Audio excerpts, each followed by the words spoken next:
नमस्कार दोस्तों, कैसे हैं आप सभी। मेरी आवाज़ क्लियर है आप सभी दोस्तों को। स्वागत करता हूं उजांक आईएएस एकेडमी के इस मंच पे। और आज मैं आपसे बहुत इंपॉर्टेंट टॉपिक डिस्कस करने जा रहा हूं, और वो ये कि यूपीएससी एग्जाम को पहले अटेम्प्ट में कैसे क्रैक करें और यहां से हम एक नई शुरुआत कर सकते हैं। ये क्लास उन सभी के लिए है जो अभी आईएएस बनने का सपना देख रहे हैं, जिनके दिलों में एक आग है कि वो अपने माता पिता के सपने को पूरा कर सकते हैं, वो सही स्टेप जानना चाहते हैं। तो वो स्टेप बाय स्टेप आपको चीजें बताऊंगा, जिनको अगर आप अपनी जिंदगी में लेकर आते हैं तो आपके लिए चीजें बहुत आसान हो जाती हैं। और आप देखिए इसमें कितने स्टेप आप फॉलो करते हैं और कितने स्टेप अभी आपको फॉलो करना बाकी हैं। तो आज ये पूरा जो विहंगम दृश्य होगा वो ये होगा कि यूपीएससी को पहली कोशिश में कैसे क्रैक करें, कैसे जो है आप इसमें एग्जाम टॉप करें और आप भी इनकी तरह इतिहास लिख सकते हैं। आपके भी ढेर सारे फॉलोअर हो सकते हैं। तो दोस्तों, अगर मेरी आवाज क्लियर आ रही हो तो मुझे आप चैट बॉक्स में बताएं, yes sir voice is clear, एकदम सही है और आज आप मुझे सुनने को तैयार हैं। आप सभी का मैं स्वागत करता हूं, इस्तकबाल करता हूं और उम्मीद करता हूं कि आज के सेशन के लिए आप पूरी तरह से तैयार हैं। और मुझे आपसे चाहिए पेन और पेपर। लेकिन सबसे पहले आप मुझे बताइए, क्या आप रेडी हैं? आप में से कितने लोगों का सपना है आईएएस टॉप करने का? कितने लोगों के अंदर ये हिम्मत है, वो यहां पर खुले मंच पर कह सकते हैं कि मैं तैयारी आईएएस को टॉप करने के लिए कर रहा हूं, मेरे अंदर वो ताकत है, मेरे सपनों में जान है। मैं सबके कमेंट चाहता हूं कि कौन से लोग हैं जो इस मंच पर पूरी ताकत के साथ बोल सकते हैं, यस सर मैं यूपीएससी टॉप करने की हिम्मत रखता हूं। आज मैं जानना चाहता हूं, आज मैं आपके अंदर से वो आवाज जो है वो यहां देखना चाहता हूं और मैं चाहता हूं कि आपके सबकॉन्शियस माइंड को भी पता चले कि आपके अंदर वो हिम्मत, वो ताकत बनी हुई है।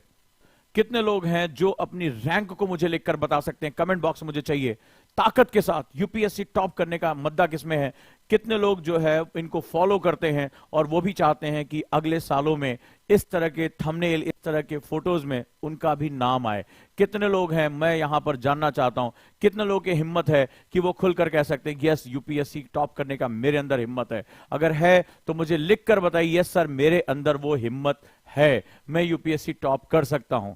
प्लीज सबसे मुझे ये चाहिए कि पहले क्लास की शुरुआत वहीं होगी, तभी आज आप रणनीति को समझ पाएंगे। अगर है हिम्मत तो लिखकर बताइए कि आपके अंदर वो ताकत है या नहीं।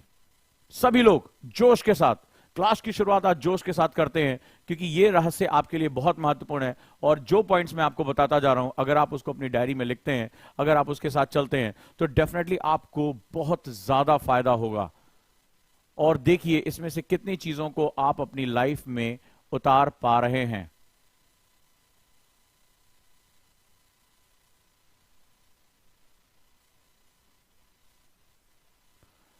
तो चलिए शुरू करें हम आज का सेशन जबरदस्त तरीके से। और पूरे देश को दुर्गा पूजा और रमजान की बहुत बहुत बधाइयां। और यही कारण है कि नवरात्रि में रमजान स्पेशल, भारत विविधता का देश है, सभी को बहुत बहुत बधाइयां। और इसी के उपलक्ष्य में हमारी तरफ से एक स्कॉलरशिप टेस्ट हो रही है, वो सभी स्टूडेंट के लिए जो मेधावी हैं। इस मंच पर सभी मेधावी स्टूडेंट आते हैं, जबरदस्त जोशीले स्टूडेंट आते हैं, वो जिनके अंदर देश और समाज को परिवर्तित करने की इच्छा होती है। तो उन सभी के लिए स्कॉलरशिप टेस्ट लेकर आ रहे हैं हम संडे को 26 तारीख को। एक ऑल इंडिया स्कॉलरशिप टेस्ट है उजांक टेस्ट प्रैक्टिस के मंच पर। और वहां पर जो अभी 200 स्टूडेंट की जो फीस होगी, वो जो अभी फाउंडेशन की फीस 40,000 है, वो 6,999 हो जाएगी। इस टेस्ट में आप सभी लोग अपीयर हों और अपीयर होकर आप देखें। इस टेस्ट के बहुत फायदे होंगे, आपके मार्क्स आपको बताए जाएंगे, आप अपनी कमियों को डील कर पाएंगे। तो चलिए अब हम लोग आगे चलते हैं और इस स्कॉलरशिप टेस्ट का हिस्सा बनते हैं। सो लेट्स स्टार्ट, शुरू करते हैं हम लोग। कहता हूं एक बहुत, ये मेरे दिल की बड़ी खास लाइनें हैं। मैं हमेशा कहता हूं कि जिंदगी में कुछ पाना है तो रुकना नहीं। थक जाओ तो थोड़ा आराम कर लो, रुको नहीं। थक जाओ तो थोड़ा आराम कर लो, पर कभी हार मत मानो। जिंदगी में हार जाना और हार मान लेना, ये दो अलग अलग चीजें हैं। हार जाओ ठीक है, मैं लड़ा और मैं लड़कर हारा, ये एक अलग बात है। मैं लड़ा तो, लेकिन मैं बिना लड़े मैंने अपने मन की हार से हार मान ली, मेरी जिंदगी में मेरा कोई अस्तित्व नहीं है। तो याद रखना, अगर मेरे स्टूडेंट हो तो कभी जिंदगी में हार मत मानना। हार जाओ कोई बात नहीं, मैं लड़ा, आज हारा हूं कल जीतूंगा, लेकिन मैं लड़ा। तो ये याद रखना कि कभी भी हार मानना मत।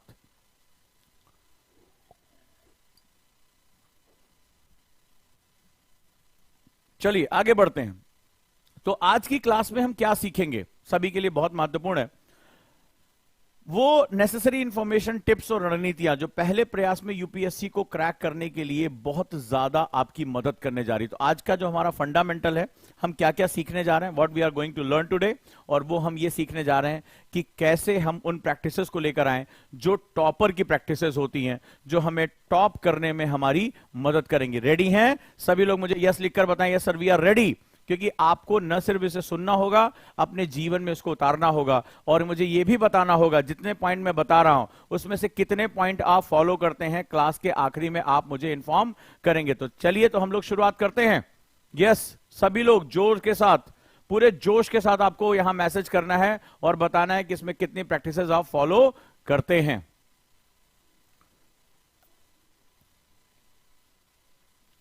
Let's start. तो दोस्तों, शुरुआत बड़ी इंपॉर्टेंट करता हूं। आप लोगों ने बाहुबली पिक्चर देखी होगी। बाहुबली पिक्चर में आपने देखा होगा जब दुश्मन आक्रमण करने वाला होता है, आप सभी ने बाहुबली देखी है, हाँ या ना, मुझे बताते रहें। तो आपने देखा होगा कि वहां पर जो है वो एक बात होती है कि सामने वाले दुश्मन की सेना बहुत बड़ी है, ठीक है, और हमारी सेना में जो है वो इतने सैनिक हैं। तो वहां पर आपने पिक्चर देखा होगा, पिक्चर से सीन लिया गूगल से। तो यहां पर उसने बताया कि कैसे हम अपने सैनिकों को कहां खड़ा करेंगे, ठीक है, हम किस तरफ से आक्रमण करेंगे, कौन उत्तर से आएगा, कौन दक्षिण से जाएगा, और फिर एक व्यूह रचना बनाई जाएगी ताकि जो दुश्मन की सेना अंदर जो है वो प्रवेश ना कर सके। राइट, आपने ये पिक्चर देखी होगी, आपने इसको देखो, इस सीन को जो है आपको याद होगा। तो यहां पर क्या है, आपका दुश्मन जो है वो यूपीएससी की जटिलता है, जो टफनेस है, जो देश का सबसे कठिन इम्तिहान है, जो आपको सेलेक्ट नहीं रिजेक्ट करता है, वो आपका सबसे बड़ा जो है वो एक शत्रु के रूप में सामने खड़ा है, जो कहता है कि ये 13 लाख लोग फॉर्म भरेंगे और अंत में केवल कुछ ही लोगों को आईएएस बनने का मौका मिलेगा। तो ये जो है, अब आप सीधे सीधे इससे नहीं टकरा सकते, दुश्मन बहुत बड़ा है। तो दुश्मन को टकराने के लिए आपकी मेहनत, आपकी ताकत, आपका शौर्य, इसके साथ साथ आपकी रणनीति भी बहुत जरूरी है कि आप कितनी अच्छी स्ट्रैटेजी बनाते हो। तो आज की मेरी क्लास उस सबसे बड़े दुश्मन से लड़ने के लिए आपको स्ट्रैटेजी देना है। अगर आप इस स्ट्रैटेजी को फॉलो करते हो तो जैसे इस पिक्चर में हुआ था कि छोटी सेना होने के बावजूद, दुश्मन बहुत चतुर, चालाक और क्रूर होने के बावजूद यह सेना जीत जाती है अपनी रणनीति की वजह से। वहां पर हम भी जो है विजेता बन के निकलेंगे। तो है दम विजेता बनने का, तो रणनीति को फॉलो करना बहुत जरूरी है। तो मैं इस क्लास में आपसे वो रणनीति डिस्कस करने जा रहा हूं कि कैसे आप भी अपना बेहतरीन दे सकते हैं। तो लेट्स स्टार्ट। हम शुरुआत करते हैं यूपीएससी एग्जाम पैटर्न्स के बारे में। तो यूपीएससी एग्जाम पैटर्न के बारे में अगर हम बात करेंगे तो ये 3 स्टेज में होने वाला एग्जाम है। 3 स्टेज में होने वाला एग्जाम है, प्रीलिम्स, मेंस और इंटरव्यू, ठीक है, 3 एग्जाम। और ये तीनों की जो स्ट्रैटेजी होती है वो बिल्कुल अलग अलग होती है। सब लोग मुझे कमेंट बॉक्स में बताओ कि क्या तुम इन तीनों स्टेजेस की स्ट्रैटेजी के बारे में अवेयर हो, हाँ या ना। इन तीनों का नेचर कौन कौन जानता है? रेडी? चलिए, तो इन तीनों को समझे बिना कभी यूपीएससी क्रैक नहीं कर पाओगे, क्योंकि मैं बार बार एक बात बोलता हूं, आईएएस व्यक्ति नहीं, व्यक्तित्व का इम्तिहान है।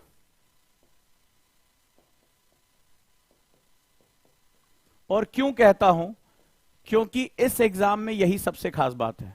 जब तक आप ये नेचर नहीं समझोगे, आपको लगता है कि आप ऐसे देखते हो यूपीएससी का पेपर है, यूपीएससी के एग्जाम में 3 सेट होते हैं और हम क्रैक कर जाएंगे। यहीं पे सबसे बड़ी दिक्कत हो जाती है। आखिर ये आपका व्यक्तित्व कैसे चेक करेगा? बड़े ध्यान से इसको सुनना और समझना। जो यूपीएससी का प्रीलिम्स होता है, इसका नेचर अलग होता है। प्रीलिम्स जो होता है वो ऑब्जेक्टिव नेचर का होता है। बड़े ध्यान से सुनना, ऑब्जेक्टिव नेचर का होता है। What is the meaning of objective? ठीक है, ऑब्जेक्टिविटी और सब्जेक्टिविटी के बीच का अंतर क्या होता है, जिसे हम लोग वस्तुनिष्ठ कहते हैं। ठीक है, ये वस्तुनिष्ठ हो गया, यानी ऑब्जेक्टिव। तो ऑब्जेक्टिव जो नेचर होता है, क्योंकि ये स्क्रीनिंग नेचर होता है, प्री जो है वो क्या करता है, भीड़ को छांटने का काम करता है। जो सीरियस और नॉन स्टूडेंट होते हैं उनको छांटने का काम करता है। अब जरा वस्तुनिष्ठ की जरा देखो, इसमें क्या होता है कि आप कोई भी चीज XYZ पढ़ाई कर रहे हो, कोई भी सब्जेक्ट पढ़ रहे हो, तो XYZ जब आप कोई चीज पढ़ रहे हो तो पढ़ते समय आपको अवधारणा यानी कॉन्सेप्ट बनाने होते हैं। अवधारणा का मतलब होता है ये चीज विकसित कैसे हुई, ये चीज विकसित कैसे हुई, इसके आप सेगमेंट्स को जानते हो, विकसित कैसे हुई। ठीक है, हाउ इट डेवलप। अब जब आप इसकी अवधारणा को यानी कॉन्सेप्ट को समझ जाते हो तो वहां पर क्या होता है, ऑब्जेक्टिव में आपके सामने 4 ऑप्शंस रख दिए जाते हैं किसी भी एक दिए गए क्वेश्चन के ऊपर। बड़े ध्यान से समझना, इसमें से कोई एक सत्य होता है, यह भी ट्रुथ है कि इसमें से कोई एक सत्य है। तो ऑब्जेक्टिविटी का मतलब होता है वस्तुनिष्ठ, यानी कि आप माइक्रो लेवल पे जा रहे हो, यानी आपके पास बड़ी ढेर सारी इंफॉर्मेशन है और आप उसको माइक्रो लेवल पर जाकर इन इंफॉर्मेशन में सबसे उपयुक्त, सही नहीं, सबसे उपयुक्त आंसर को चुन सकते हो। इसको बोलते हैं ऑब्जेक्टिविटी, यानी आप माइक्रो दृष्टि, इसको हम लोग बोलते हैं माइक्रो एनालिसिस, यानी आपके पास भीड़ में से सही चीजें, सही सेंटेंस, सही कॉन्सेप्ट चुनने की क्षमता है। यानी अगर मैं इसको दूसरे तरीके से कहूं तो आपके अंदर एक पावर होनी चाहिए, इसको बोलते हैं रीजनिंग पावर। ठीक है, रीजनिंग पावर आपने डेवलप की है। रीजनिंग का मतलब यह शब्द आया है रीजन से, यानी अगर कोई बात कही जा रही तो उसके कारण मौजूद हैं और जो सबसे उपयुक्त कारण होगा वही मेरा जवाब होगा। यानी यहां पर जो लेवल 1 होता है, जिसको हम लोग प्रीलिम्स कहते हैं, वो बेसिकली आपके रीजनिंग एप्टीट्यूड का एग्जाम होता है। वो आपसे कहा जाता है कि आपने जो चीजें पढ़ ली, बहुत अच्छी बात है, हमने पढ़ लिया, लेकिन इसमें से सबसे सही कथन की जानकारी मेरे पास उपलब्ध है। तो लेवल 1 जो होता है वो क्या होता है, बेसिकली आपके रीजनिंग माइंड को चेक करता है, आपकी अवधारणा यानी कॉन्सेप्ट को चेक करता है और आपसे माइक्रो एनालिसिस की बात करता है, यानी पढ़ी गई ढेर सारे कॉन्सेप्ट में आपने सिंपल एक थॉट को ध्यान से पढ़ा या नहीं पढ़ा। जैसे फॉर एग्जांपल यूपीएससी में कई बार एग्जाम आया कि गांधी ने बहुत से आंदोलन, गांधी जी ने आंदोलन किए, स्वतंत्र आंदोलन, ठीक है, खेड़ा भी किया, चंपारण भी किया, ठीक है, बाढ़ जो है और भी तमाम किए। उसने क्या कहा, क्वेश्चन ये नहीं पूछा कि चंपारण कहां गए या खेड़ा में कहां गए, ठीक है, या और आंदोलन। उसने पूछा कि इनका सही क्रम क्या है, या दांडी हो गया तो इनका सही क्रम क्या है, यानी गांधी जी के आंदोलन का सही क्रम क्या हुआ, या किसी चीज का आरोही क्या हुआ, अवरोही क्या हुआ। भारत की सीमाएं जो है वो कई देशों के साथ लगती हैं, लेकिन इन सीमाओं का आरोही या अवरोही क्रम क्या हुआ। इस संसार में पीने का पानी बहुत, जैसे हम लोग पढ़ते हैं कि भाई समुद्र का पानी इतना % है, साफ पानी जो है 3% है, लेकिन उसने क्वेश्चन पूछा कि साफ पानी में पानी के अवरोही क्रम को बताइए, यानी सबसे ज्यादा ग्लेशियर्स में, इसके बाद कहां है, इसके बाद कहां है, इसके बाद कहां है। यानी वो आपसे रीजनिंग पूछ रहा है। रीजनिंग में आपके पास जो इंफॉर्मेशन होनी चाहिए वो आपको बहुत ही क्लियर होनी चाहिए, और अगर आप ये नहीं कर पाते हैं तो वो आपको दंड भी देता है, निगेटिव मार्किंग का 1/3 पॉइंट निकाल लिए जाते हैं, ताकि जो सही मामले में रीजनिंग कर सके वही इसके अंदर जा सके। यानी जब प्रीलिम्स की आप पढ़ाई करो तो उसके सारे तथ्यों को आप खंगालने की आदत डालो। यानी जो प्रीलिम्स होता है वो आपसे पूछता है एनालिसिस पावर। क्या पावर होनी चाहिए आपके अंदर, एनालिटिकल पावर होनी चाहिए। ठीक है, एनालिटिकल पावर, बड़े ध्यान से समझना, एनालिटिकल पावर होनी चाहिए। अब एनालिटिकल पावर आप कैसे डेवलप करोगे, विश्लेषण क्षमता कैसे डेवलप करोगे। कितने लोग मुझे बता सकते हैं उनकी एनालिसिस पावर उनको डेवलप करना आता है। चलिए,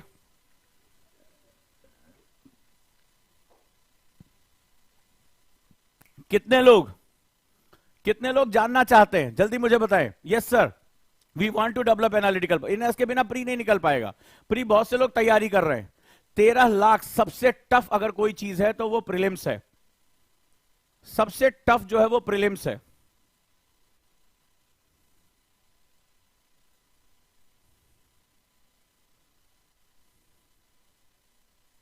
राइट, अब देखो जरा इसको ध्यान से।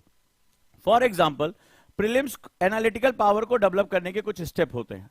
मैंने अभी एग्जाम्पल लिया कि यूपीएससी ने क्वेश्चन पूछा कि जो फ्रेश वाटर है, फ्रेश वाटर, उसका आरोही या अवरोही क्रम पूछ रहा है, यानी कि डिक्रीजिंग और इंक्रीजिंग ऑर्डर पूछ रहा है। वो ये नहीं पूछ रहा है कि सबसे ज्यादा फ्रेश वाटर किसमें है। किताब में लिखा हुआ है कि इतने % हमारा जल जो है लवड़ी है यानी सॉल्ट है और इतना हमारा फ्रेश है। 97 हमारा जो है वो फ्रेश वाटर नहीं है, केवल 3% हमारा फ्रेश वाटर है। लेकिन वो ये कह रहा है कि जो 3% फ्रेश वाटर है उसमें भी वो किस किस रूप में है। अब बड़े ध्यान से इस क्वेश्चन को समझना। अब एक जो जनरल स्टूडेंट होता है जो एनालिटिकल पावर डेवलप नहीं करता है, वो इसको एज अ फैक्ट याद कर लेता है। बोलो एनसीईआरटी में भी लिखा है हाँ या ना, हर किताब में लिखा हुआ, तो वो इसको याद कर लेता है कि भैया 97% जो है हमारा नॉन फ्रेश या सॉल्टी वाटर है, 3% हमारा फैक्ट वाटर। आपने इसको रट लिया, सोचा कि अब एग्जाम पे हम निकल जाएंगे। लेकिन यूपीएससी ने क्या कहा, यूपीएससी उस समय सीरियस स्टूडेंट ढूंढ रहा है। मान लीजिए आप स्टूडेंट हैं, तो यूपीएससी ये कह रहा है कि जब वो 3% की बारी आई तो 3% में एक छोटी सी फोटो दी हुई है एनसीईआरटी में, लोग उस पर ध्यान नहीं देते। तो बोल रहा है कि ये 3% को एनालिसिस किसने किया। अब जो एनालिटिकल पावर होती है उसको हम लोग बोलते हैं क्वेश्चनिंग माइंड। क्या बोलते हैं इसको? क्वेश्चनिंग माइंड बोलते हैं। यानी ये प्रश्न पूछता है। तो ये क्या काम करेगा, जो एक स्टूडेंट होगा जो इसके पास एनालिटिकल पावर है, बड़े ध्यान से समझना, बहुत बड़ा मंत्र दे रहा हूं, ये प्री मेंस इंटरव्यू ये सब चैनल पे बताते रहते हैं, लेकिन ये प्री क्या है और इसको कैसे क्रैक करना और इसके लिए क्या पावर डेवलप करनी है तुम्हें कोई नहीं बताने वाला है। ठीक है, ऊपर ऊपर सब बता देंगे, इतने मार्क्स का होता है, ये होता है, तुम सोचोगे भैया यही तो आईएएस है, और जब अंदर जाओगे वही किताबें तुम्हारी कब्रगाह बन जाएंगी, वही तुम्हारी ऐसी तैसी कर देंगी और उन्हीं किताबों से तुम्हें अपना बेस्ट निकाल। अब देखो ये दिया हुआ एनसीईआरटी में, तो जो क्वेश्चनिंग माइंड होता है वो क्या काम करेगा, एक क्वेश्चन पूछेगा, बोले यार ये 3% लिखा तो है, लेकिन इस 3% में कितना पानी कहां है, कितना पानी कहां है, इसको हम लोग क्या बोलते हैं, क्वेश्चनिंग माइंड। कितना पानी कहां है, तो ग्लेशियर में कितना परसेंट है, रिवर्स में कितना परसेंट है, लेक्स में कितना परसेंट है, अंडरग्राउंड कितना परसेंट है, दिया हुआ। और इसी को यूपीएससी वालों ने क्या क्वेश्चन बना दिया, डिक्रीजिंग ऑर्डर या इंक्रीजिंग ऑर्डर। समझ गए? इतना इंपॉर्टेंट कॉन्सेप्ट है। तो आपको क्या करना पड़ेगा, अगर आप एनालिटिकल पावर डेवलप करना चाहते हैं, सो आपको यहां पर फैक्ट्स के साथ एनालिटिकल माइंड डेवलप करना, यानी क्वेश्चन पूछना पड़ेगा। जैसे कुछ सेट ऑफ क्वेश्चन आप जानते हैं, अदापा कार्तिक ने कहा क्या, व्हाट, क्यों, कैसे, कब, कहां, किस लिए, किसके द्वारा, किसका, इन शब्दों को लिख लीजिए, लिख लीजिए, इनका एक फ्लो चार्ट बना लीजिए। हर चीज, हर जो कॉन्सेप्ट तुम्हारे सामने आ रहा है उनके सामने ये क्वेश्चन डाल दीजिए। उन्होंने कहा कि इसके माध्यम से ही मैंने यूपीएससी टॉप किया है। अदापा कार्तिक ऐसे बोले, मेरे पास कुछ ऐसे विशिष्ट सर्वेंट थे जो मुझे इन्होंने यूपीएससी का मालिक बना दिया। तो ये चीज अगर आपके अंदर है तो आपके अंदर एक बहुत बड़ा बदलाव आपको देखने को मिल जाएगा। क्या, क्यों, कैसे, कब, इसको हम लोग एनालिटिकल माइंड का फर्स्ट स्टेज बोलते हैं। ठीक है, तो अब आपने अगर ऐसा कर लिया तो आप फैक्ट्स सिर्फ रट के नहीं बैठेंगे, आप क्या करेंगे, फैक्ट्स के साथ एनालिसिस करना शुरू कर देंगे। रीजनिंग माइंड, रीजनिंग का मतलब ही होता है प्रश्न पूछना, जो चीजें देख रहे हो उसमें ऑब्जर्वेंट होना, विश्लेषण की क्षमता लेकर आना। तो आप क्या करेंगे, ये पहला स्टेज है। अगर आपको प्रीलिम्स क्रैक करना है या किसी भी इंफॉर्मेशन पे अपना कॉन्सेप्ट बनाना है, आपके अंदर ये आदत होनी ही चाहिए। तो जल्दी से ये सारे क्वेश्चन लिख लो, हर चीज में डाल दो।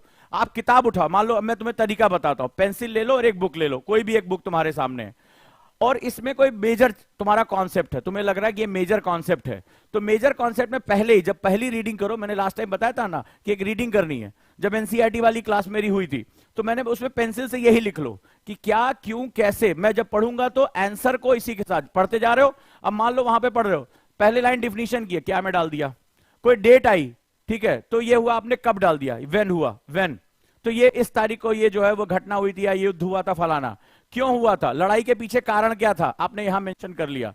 ठीक है, कैसे हुआ था, उसके वॉर की स्ट्रेटजी क्या थी, आपने इसमें कर लिया कि भाई उस समय कोई घटना, मान लो वर्ल्ड वॉर थी तो ऑस्ट्रिया में कुछ घटना हो गई, आपने उठा के इसमें डाल दिया। ठीक है, कहां हुई, उस जगह पानीपत पे हुई या यहां पे हुई, यूरोप में हुई, किसके लिए हुई, तो आपने क्या किया, बेसिक बेसिक हिस्से में तोड़ दिया। अब आप देखेंगे कि आपकी इंफॉर्मेशन बहुत बारीक हो रही है, या किताब अगर आपकी इंफॉर्मेशन पूरी नहीं कर पा रही तो आपने टीचर के पास जा रहे हो, करो सर हमें बता दो कि हमें ये इंफॉर्मेशन और कहां से मिल सकती है। राइट, तो आप ये देखिए, इतना मजा आने वाला है आपको कि अब आपके पढ़ने का तरीका बदल जाएगा। कितने लोग इसको ट्राई करेंगे, जल्दी से मुझे बताएं, सब लोग कितने लोग इसको ट्राई करेंगे आज से। न्यूज़पेपर उठा लीजिए, न्यूज़पेपर के एडिटोरियल में ट्राई कर लीजिए, कितने लोग करेंगे, सब लोग मुझे बताएं।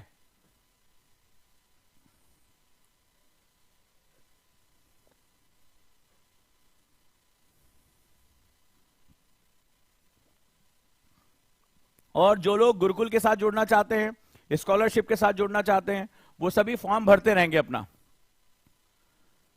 कितने लोग इसको ट्राई करने जा रहे हैं, देखें जरा कितने लोग हिम्मत है। सबने कहा ना सर मैं टॉप 10 में आना चाहता हूं, टॉप करना चाहता हूं। देखिए जितने लोगों ने टॉप करने के लिए बोला था उतने लोग इसको ट्राई करने जा रहे हैं कि नहीं जा रहे हैं, या डर के मारे बैठ जाएंगे अब घर में, ये भी देखना बड़ा जरूरी है। चलिए मुझे बताइए,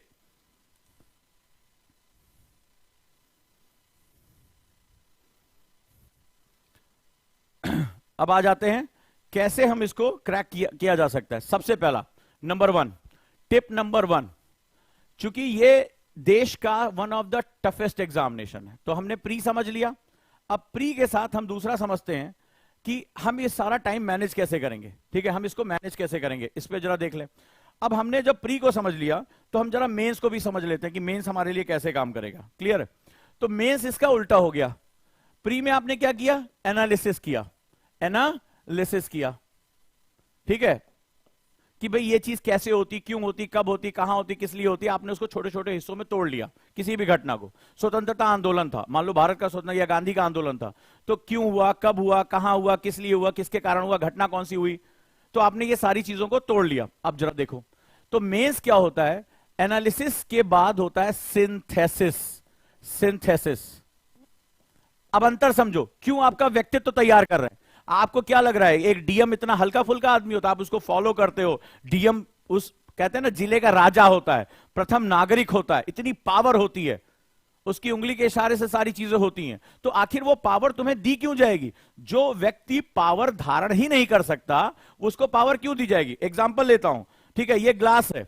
अब इस ग्लास की कैपेसिटी 100 ml है, और अगर इसमें मुझे 1 लीटर पानी डालना है, यानी जिम्मेदारियां ज्यादा हैं, एक व्यक्ति के ऊपर जिम्मेदारी देनी है, लॉ एंड ऑर्डर की, प्रशासन की, सभी गरीबों की, सरकार की जो जनहित की योजनाएं उनकी, बजट की, फाइनेंस की, ठीक है, हर चीज की, डेवलपमेंट की, जो वहां का धरोहर है, जो पुरातात्विक, उन सबकी सुरक्षा की सारी जिम्मेदारी एक आदमी के कंधे पर डाली दी गई, वो डीएम है तुम्हारा।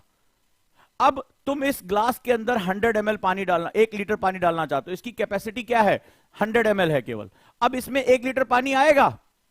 ये इस एग्जाम को समझो, इसमें 1 लीटर पानी आएगा? कभी नहीं आएगा। क्या करना पड़ेगा? इसकी कैपेसिटी को बढ़ाना पड़ेगा, इसकी फ्लेक्सिबिलिटी को बढ़ाना पड़ेगा कि 1 लीटर पानी इसके अंदर लाकर डाला जा सके। अदरवाइज क्या होगा? 100 ml के ऊपर कोई भी पानी बाहर ये गिरा देगा। यही है यूपीएससी, यही है यूपीएससी का एग्जाम। यही आपके व्यक्तित्व को इतना मॉडिफाइड कर देता है, इतना विस्तारित कर देता है, जो आपको कहीं भी ले जाकर रख सकता है। This is the power, this is the power. तो आपको क्या करना पड़ेगा? सिंथेसिस पावर होनी चाहिए, सिंथेसिस पावर होनी चाहिए। यानी आपने जो अलग अलग टुकड़े जोड़े हैं, उनको आप जो तोड़े हैं उनको जोड़कर आपको अपना आंसर लिखना है। इसमें अलग अलग अवधारणाओं को मर्ज करके 150 वर्ड 200 वर्ड के अंदर लाने की आपके अंदर क्षमता होनी चाहिए। अब देखो, बिल्कुल उल्टा प्रोसेस हो गया है। वहां आपने रीजनिंग किया, किसी बड़ी इंफॉर्मेशन को छोटे छोटे हिस्सों में तोड़ा, अब इनको वापस रीअरेंज करना है, यानी वापस इसका क्या करना है? संश्लेषण करना है, वापस इनको नए तरीके से जोड़ना है। वो जो डिमांड कर रहा है उसके अकॉर्डिंग। वो कह रहा है कि ये फलाना लोकहित की योजनाएं भारत के बजट पर भारी पड़ेंगी, तो आपको उसका निगेटिव बनाना है। अगर वो आपसे कह रहा है कि ये योजना लोगों के लिए बहुत फायदेमंद होगी, तो सेम का पॉजिटिव बताना है।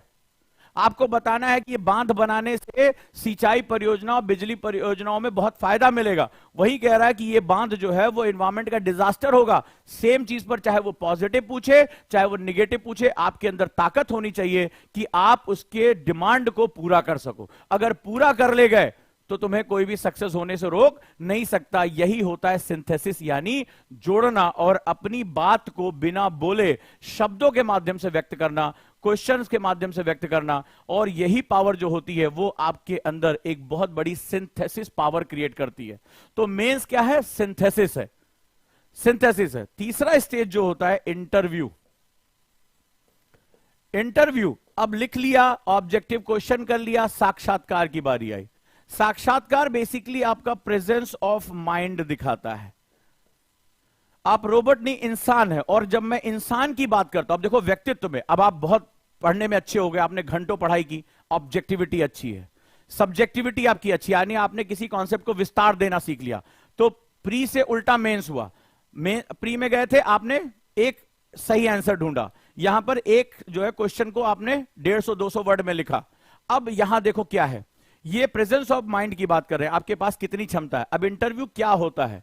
इंटरव्यू बताता है कि एक प्रशासनिक व्यक्ति के रूप में आप एक व्यक्ति हैं, आप आईएएस बनना चाहते हैं, ठीक है, आप एक आईएएस बनना चाहते हैं और आपको बड़े महत्वपूर्ण पद दिए जाएंगे। और आप कौन से क्या बनने जा रहे हैं? आप लोक सेवक यानी पब्लिक सर्वेंट बनने जा रहे हैं, लोक सेवक।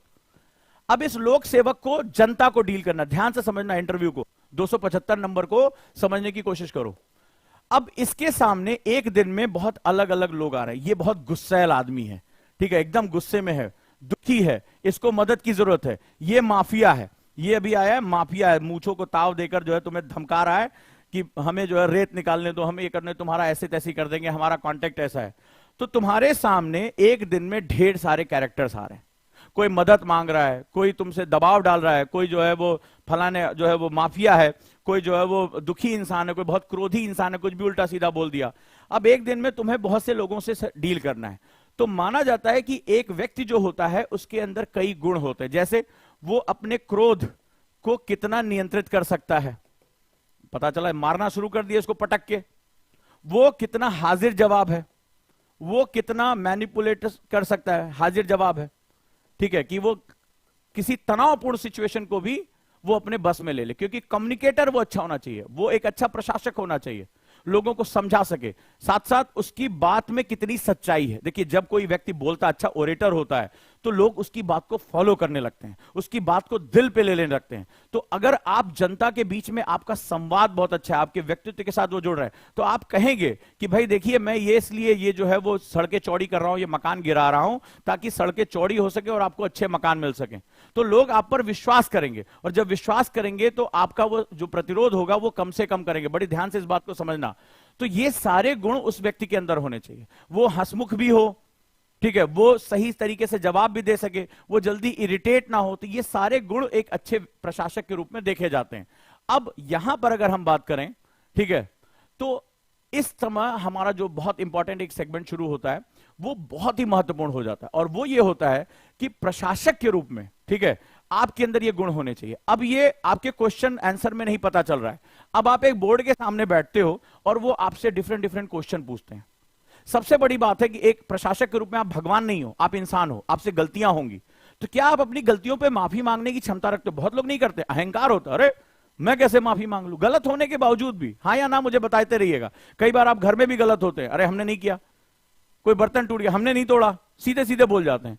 तो एक प्रशासक के अंदर अपनी गलतियों के लिए माफी मांगने की भी क्षमता होनी चाहिए।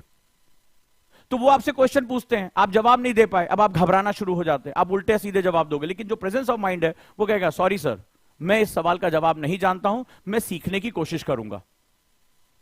साथ साथ वो आपसे बहुत इरिटेटिंग क्वेश्चन करते हैं, आप उसको मुस्कुराते हुए, आप पेशेंस नहीं खोल रहे, अरे तुम्हारी ऐसी तैसी कुर्सी की भाड़ में, आप तुम्हें बता रहे हैं तुम बाहर निकलो, ये नहीं कर सकते। आप पेशेंस अपना लूज नहीं कर सकते, क्योंकि आप जनता के सेवक हैं, आप लोक सेवक हैं, आप पब्लिक सर्वेंट हैं।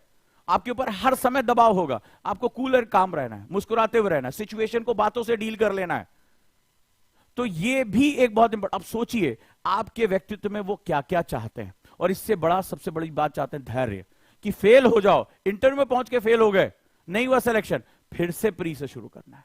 तो धैर्य आपसे वो सबसे ज्यादा चाहते हैं। तो अगर आप इन गुणों के साथ हो, यूपीएससी आपको स्वागत करता है कि आ जाओ भैया, इसमें हमारे साथ जल्दी से जल्दी जुड़ जाओ। कितने लोगों को लगता है कि वो अपने व्यक्तित्व में इन गुणों को सामने लेकर आए? जैसे कुछ लोग अपने कमरे में होते हैं, भैया क्या लोक सेवक हो, जनता के बीच में, जैसे कमरे में बड़ा अच्छा बोलते हैं, लेकिन चार लोग के बीच में बोलते हैं बोलो बोलो अरे थोड़ा सा तो बोलो, ठीक है, तो वो क्या होता है अपना, नहीं हम आज नहीं बोलेंगे। तो ये भी नहीं होना चाहिए भाई। पता चला जनता गुस्से में है, घेराव कर रही सड़क का, आपको सबको संबोधित करना है, ठीक है, अब यहां अपने कमरे में भैया दबा के बोल रहे थे, अरे चलेंगे आज जनता को समझा देंगे, कर देंगे। और वहां जैसे गए, पीछे तुम्हारे जो पुलिस वाले हैं, जो तुम्हारी टीम है, वो सोच रही हाँ साहब बहुत बढ़िया, अंदर कमरे में तो बहुत बढ़िया बोलते हैं, अभी जाएंगे सारी समस्या का समाधान कर देंगे।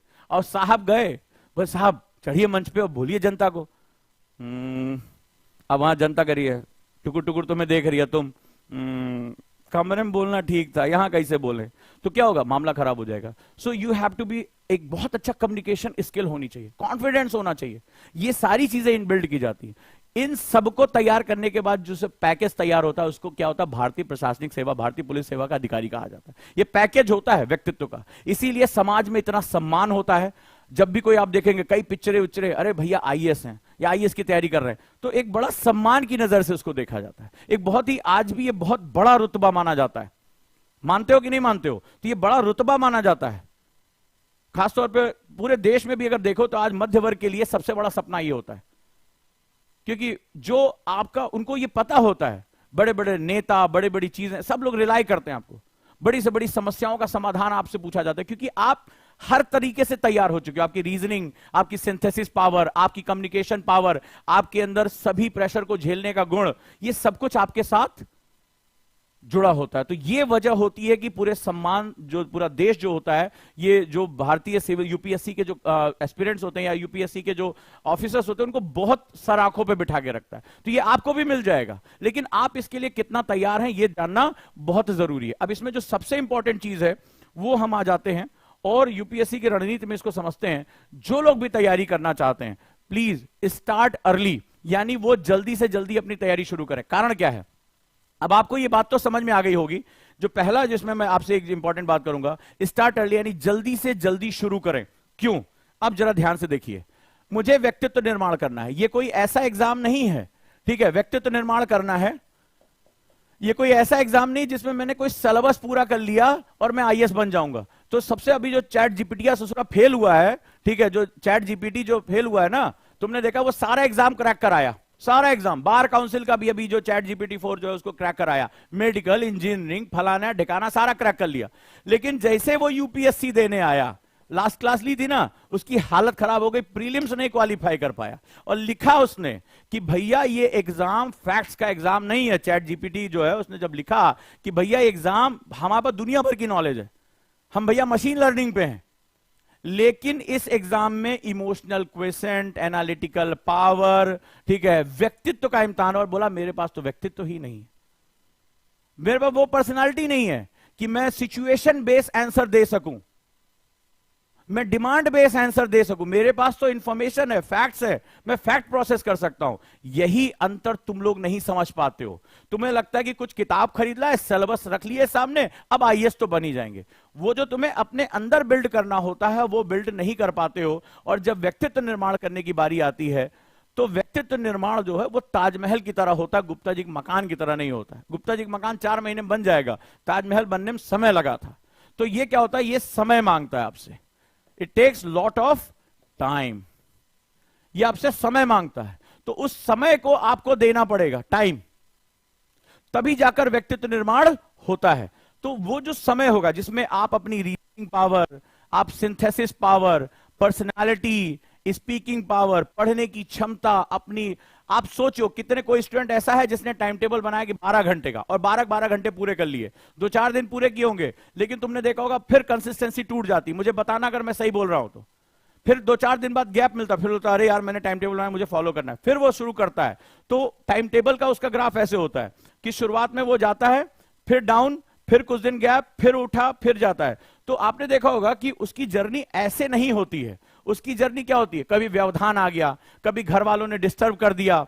अभी मैं गुरुकुल की काउंसलिंग कर रहा हूं, जो बच्चे गुरुकुल के लिए इंटरेस्टेड है वो फॉर्म भर रहे हैं, उनके साथ काउंसलिंग कर रहा हूं। मोस्टली की एक ही प्रॉब्लम आ रही है, माहौल उनको नहीं मिल रहा है, उनको दिक्कतों का सामना करना पड़ रहा है। और दिक्कतें क्या है, घर वाले काम पे लगा दे रहे हैं, आसपास दोस्त डिस्टर्ब कर रहे हैं, पढ़ने बैठ रहे हैं, कोई ना कोई डिस्टर्ब, हाँ या ना मुझे बताते जाओ, डिस्टर्ब हो रहा है कि नहीं हो रहा है। तो इसकी वजह से बहुत ज्यादा समस्याएं जो है वो सामने आ जा रही हैं। तो ये क्या होगा, गुरुकुल में हम वही माहौल पैदा कर रहे हैं। गुरुकुल में टीचर्स, मेंटर, गाइड ये सर के ऊपर बैठे रहेंगे। तुम्हारा पढ़ने का मन नहीं भी है तो तुम्हें बिठा के पढ़ाएंगे। आंसर नहीं लिखते हो, लिखवाएंगे। कई बच्चों ने कहा सर हमने आंसर लिखा, 1-2 दिन जोश में लिखा, फिर सर नहीं लिख पाए। क्वेश्चन करते थे, 1-2 दिन किया, नहीं कर पाए। बोलो ये समस्या आ रही है। तो वो कंसिस्टेंसी लाने का नाम माहौल है। गुरुकुल का बैच वही बैच है जो सभी स्टूडेंट माहौल चाहते हैं, जो चाहते हैं कि हमारे सर के ऊपर कोई अनुशासन के साथ ये लेके टाइम टेबल बैठे, अब तुम्हें उठना है, अब तुम्हें खाना खाना है, अब तुम्हें पढ़ाई करनी है, अब आंसर राइटिंग करनी है। तो वो गुरुकुल है, वही गुरुकुल है। तो वो चीज तुम देख रहे हो कि बार बार जब तुम यहां 0 हो जा रहे हो, वापस लौटने में, तैयारी करने में तुम्हें फिर से ज्यादा समय लग रहा है।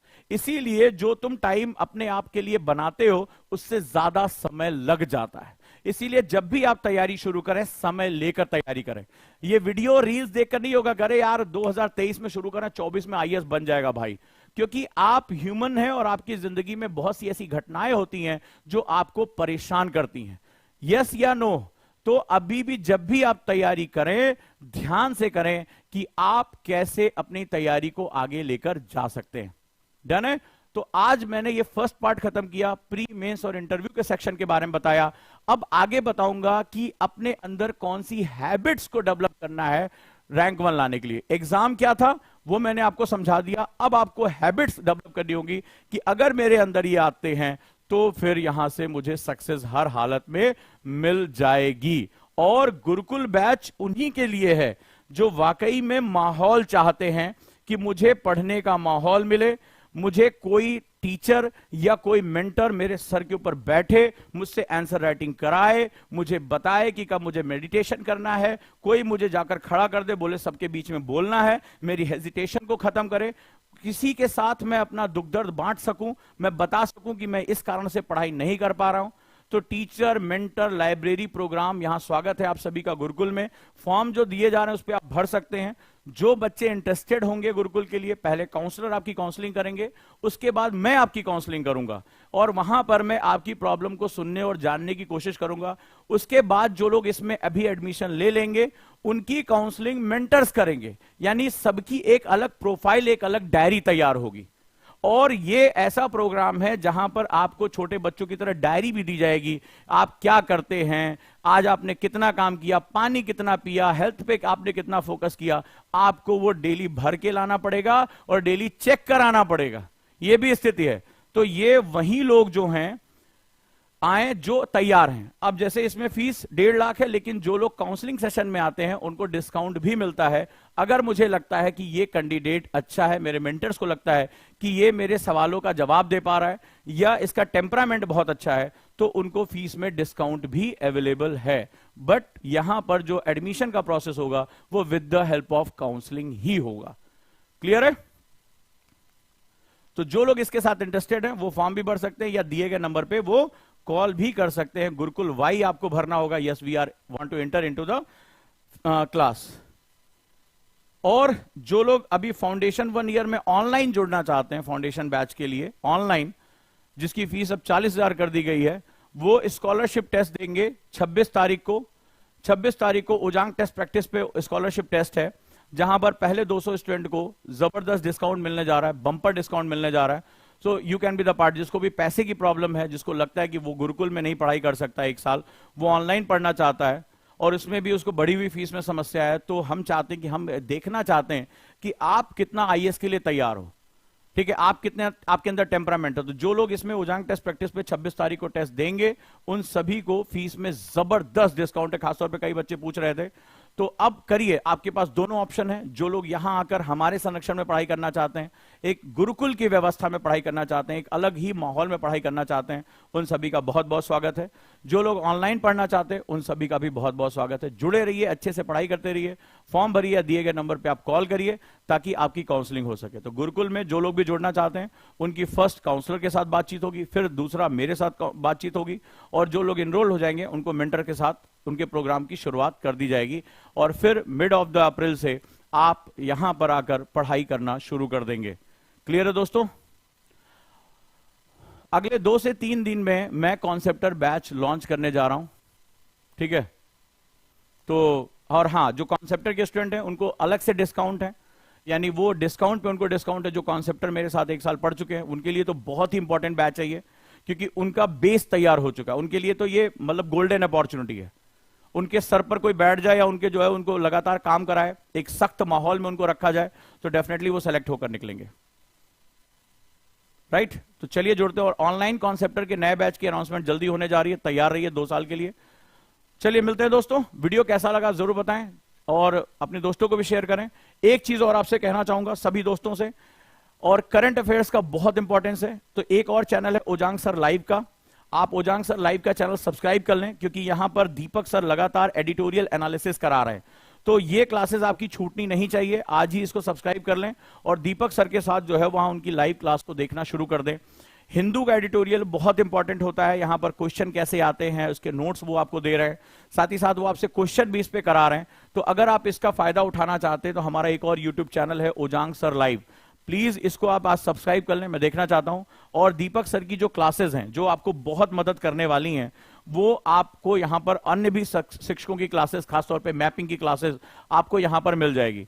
तो आज ही इसके साथ जुड़े और साथ ही साथ ओजांग टेस्ट प्रैक्टिस ऐप को जरूर डाउनलोड कर लें, क्योंकि इस पर ढेर सारे प्रैक्टिस क्वेश्चन आ रहे हैं। और आज शाम को 6 बजे इसी चैनल पे, आईएएस विद ओजांग सर के चैनल पे शाम को क्विज हो रहा है। और कौन बनेगा जिलाधिकारी में आप सभी का बहुत बहुत स्वागत है। देखता हूं आज कितने बच्चे कौन बनेगा जिलाधिकारी में पार्टिसिपेट कर रहे हैं। और उन क्वेश्चंस की जो डिटेलिंग है, जो एक्सप्लेनेशन है, वो यहां पर फ्री क्विज में आपको क्विज प्रैक्टिस में मिल जाएगी। तो ओजांग टेस्ट प्रैक्टिस की ऐप जरूर डाउनलोड कर लें। और आज शाम को 6 बजे कितने बच्चे ने क्वेश्चन किया, मुझे सब लोग मुझे चैट बॉक्स में बताएं कि कितने बच्चों ने आज जो है वो टेस्ट, कल उन्होंने टेस्ट दिया था, और 10 में से उनके कितने मार्क्स सही हो रहे हैं। कितने सभी हैं, जब मुझे बताएं। आज शाम को, कल शाम को कितने लोगों ने टेस्ट दिया था वहां पर सर के साथ, क्लास ज्वाइन की थी, और उनके मार्क्स कितने आ रहे हैं। 10 में से 8, 9, 7, 6 कितने हैं, कितना सही जा रहा है। और वो अपना एक एक्सेल बनाकर उसमें मेंटेन करें। जो लोग रेगुलर हैं, शाम को 6 बजे इसी चैनल पे आज भी क्लास होगी, तो आप इस क्लास को छोड़िएगा नहीं। और उसकी शीट बनाइए। जैसे मान लीजिए पहले दिन आपका 10 में से 5 क्वेश्चन सही हुआ, दूसरे दिन 10 में से 6 सही हुआ, इसको इंप्रूवमेंट करिए। करंट के क्वेश्चन के लिए आप लोग जा सकते हैं ओजांग सर लाइव का चैनल जो है सब्सक्राइब कर लीजिए। यहां पर सारी क्लासेस दीपक सर की अवेलेबल है, इनको देख लीजिए। शाबाश। जैसे जो है चितरंजन ने लिखा है सर 10 में से 6 क्वेश्चन, शाबाश। नेहा ने लिखा 10 में से 7 क्वेश्चन, वेरी गुड। 10 में से 9 क्वेश्चन, मेघा ने लिखा 10 में से 8 क्वेश्चन, वेरी गुड। मुस्कान ने 10 में से 9, शाबाश, ठीक है। और ये नवेंद्र कुमार ने 10 में से 5 क्वेश्चन, इसका मतलब इंप्रूवमेंट की बहुत जरूरत है। इसको आप दोबारा भी जाकर दे सकते हैं, ओजांग टेस्ट प्रैक्टिस पर ये सारे टेस्ट अवेलेबल है एक्सप्लेनेशन के साथ। तो और कितने लोग हैं, शाबाश, बहुत बढ़िया, वेरी गुड। और गुलशन रानी ने लिखा है 10 में से 6 question, very good. Shiv Kumar 10 में से 8, और ओजांकियन ने लिखा है 10 में से 8, वेरी गुड, शाबाश। आज और आपके मार्क्स बढ़ने चाहिए। तो सब लोग टेस्ट दोगे आज? तो चलिए आज आप टेस्ट दीजिए, इसमें अच्छे से अपना जो है काम करिए। Thank you so much.